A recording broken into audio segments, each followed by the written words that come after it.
আসসালামু আলাইকুম, কেমন আছেন আপনারা? সবাই ভালো আছেন? এটা কি জানেন? এটা হচ্ছে একটা ব্রুজ। এটা মেয়েদের, এটা না হইলে আপনার হিজাব বানতে পারে না। কত সুন্দর না? ভালো লাগলে আমাকে শেয়ার করে সাবস্ক্রাইব করে জানাবেন।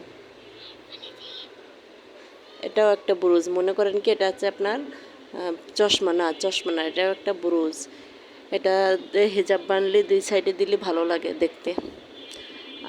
হ্যালো, এটা হচ্ছে আপনার সোনামণিরা আছে না, মেয়েদের মাথার, ছোট ছোট বাচ্চাদের মাথার ক্লিপ। এটা মাথায় দিলে ভালো লাগে দেখতে, সুন্দর। মনে করেন এটা হচ্ছে গোলাপ না, এটা গোলাপ না, এটা একটা ব্যান্ড। এটাও একটা ব্যান্ড। এটাও দেখতে সুন্দর ক্লিপ। এটা ছোট ছোট বাচ্চাদের মাথার সাইডে দিলে দেখতে সুন্দর লাগে, পাথরের। এটা হচ্ছে মাথায় বেউনি করে, দুই সাইডে ঘূর্ণি করে, দুই সাইডেই আপনার হচ্ছে ঝুটি করে, ছোট ছোট চুল দে। ভালো লাগলে আমাকে কমেন্ট করে জানাবেন। দাম কম আছে, আমাকে কমেন্ট করে জানাবেন, আপনাদের দাম বলে দেবো।